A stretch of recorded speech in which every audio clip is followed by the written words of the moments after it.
नमस्कार। चलिए आज भारत के एक बहुत ही प्राचीन और गहरे दर्शन जैन धर्म को समझने की कोशिश करते हैं। ये एक ऐसा रास्ता है जो पूरी तरह से अहिंसा और आत्म संयम पर आधारित है। स्क्रीन पर ये जो नंबर है 24, सोचने वाली बात है। इसका दुनिया के सबसे पुराने और अहिंसक धर्मों में से एक के साथ क्या कनेक्शन हो सकता है? असल में यही वो नंबर है जो जैन धर्म के पूरे इतिहास और उसकी परंपरा को एक साथ जोड़ता है। तो सबसे पहले ये समझना जरूरी है कि जैन धर्म की जड़ें बहुत बहुत गहरी हैं। ये सनातन परंपरा से विकसित हुआ है और इसकी स्थापना किसी एक व्यक्ति ने नहीं की थी। मतलब ये कोई ऐसी चीज नहीं है जो किसी एक इंसान ने एक दिन बैठकर बना दी हो। नहीं, इसका ज्ञान तो धीरे धीरे समय के साथ महान आध्यात्मिक शिक्षकों ने दुनिया के सामने रखा। अब सवाल ये उठता है कि ये महान शिक्षक आखिर थे कौन? और यहीं पर उस 24 नंबर का राज खुलता है।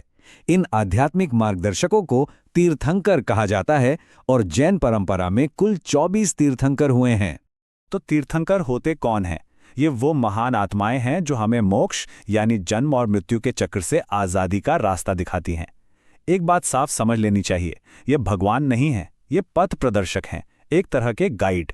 पहले तीर्थंकर थे ऋषभदेव, 23वें थे पार्श्वनाथ और 24वें और आखिरी थे महावीर स्वामी, जो इस युग के सबसे महत्वपूर्ण तीर्थंकर माने जाते हैं। चलिए महावीर स्वामी के सफर पर एक नजर डालते हैं। उनका जन्म 599 ईसा पूर्व बिहार के कुंड ग्राम में हुआ। सोचिए, 30 साल की उम्र में उन्होंने सब कुछ, पूरा राजसी जीवन छोड़ दिया, सिर्फ सच की खोज के लिए।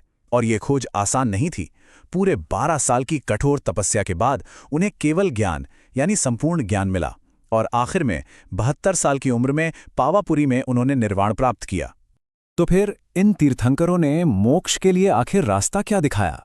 जैन धर्म की जो प्रैक्टिस है उसका पूरा सार त्रिरत्न यानी 3 रत्नों में मिलता है, जो हमें मुक्ति की तरफ ले जाते हैं। ये 3 रत्न हैं: सम्यक दर्शन यानी सच में अटूट विश्वास, सम्यक ज्ञान यानी चीजों की असलियत का सही ज्ञान, और सम्यक चरित्र यानी सही बर्ताव। और ये तीनों अलग अलग नहीं हैं। आध्यात्मिक तरक्की के लिए इन तीनों को एक साथ बैलेंस में लेकर चलना होता है। लेकिन इन सब में एक सिद्धांत ऐसा है जो सबसे ऊपर है, वो है अहिंसा। ये सिर्फ एक नियम नहीं है, ये जैन धर्म की आत्मा है, उसकी नींव है।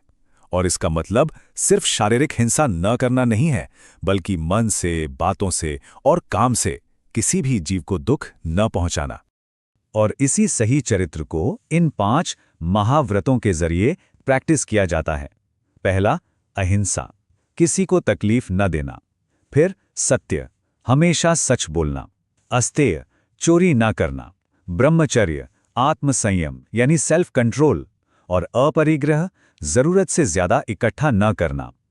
पर इन सब में अहिंसा सबसे पहला और सबसे जरूरी है। चलिए अब इन व्रतों से थोड़ा आगे बढ़ते हैं और उन गहरी फिलॉसफिकल बातों को समझते हैं जो जैनिज्म को एक अलग पहचान देती हैं। इसमें सबसे पहले है अनेकांतवाद। ये एक बहुत ही कमाल का कॉन्सेप्ट है। ये कहता है कि सच्चाई जटिल होती है, उसके कई पहलू होते हैं। एक एंगल से देखी हुई चीज पूरी सच्चाई नहीं हो सकती। ये हमें ओपन माइंडेड रहना और दूसरों के नजरिए की इज्जत करना सिखाता है। और अनेकांतवाद के सिद्धांत को अमल में लाने का तरीका है स्यादवाद। यह उस मल्टी डायमेंशनल सच्चाई को बताने का एक तरीका है। यह हमें याद दिलाता है कि हमारा ज्ञान अधूरा हो सकता है, इसलिए अपनी बात को शायद या एक नजरिए से जैसे शब्दों के साथ कहना चाहिए। जैन फिलॉसफी का जो कोर है ना, वो आत्मा और कर्म के सिद्धांत पर टिका है। मान्यता यह है कि हर जीवित चीज में एक आत्मा होती है। हम जो भी अच्छा या बुरा करते हैं, हमारे कर्म वही हमारा भविष्य और ये जन्म मरण का साइकिल तय करते हैं। और इस साइकिल से पूरी तरह निकल जाना, वही मोक्ष है, अल्टीमेट गोल। अच्छा, अब आखिर में जैन धर्म के जो मुख्य संप्रदाय हैं उन पर एक नजर डालते हैं और अब तक जो भी हमने समझा उसके कुछ जरूरी पॉइंट्स को फिर से देख लेते हैं। तो जैन धर्म में मोटे तौर पर 2 संप्रदाय हैं, दिगंबर और श्वेतांबर। इनके बीच जो सबसे बड़ा अंतर है वो पहनावे को लेकर है। दिगंबर साधु किसी तरह के वस्त्र नहीं पहनते, जो पूर्ण त्याग का प्रतीक है। वहीं श्वेतांबर साधु सफेद कपड़े पहनते हैं।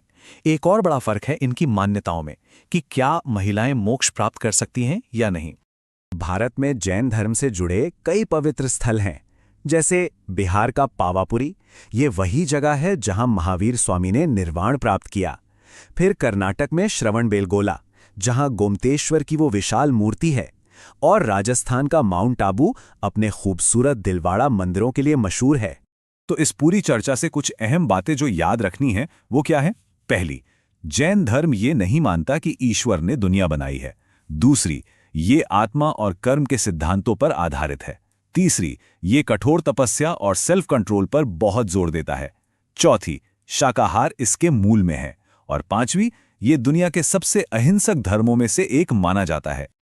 और अब इस चर्चा को इस सवाल के साथ खत्म करते हैं, पार्श्वनाथ कौन थे? इसका जवाब इसी पूरी बातचीत में कहीं छिपा है। सोचिएगा जरूर।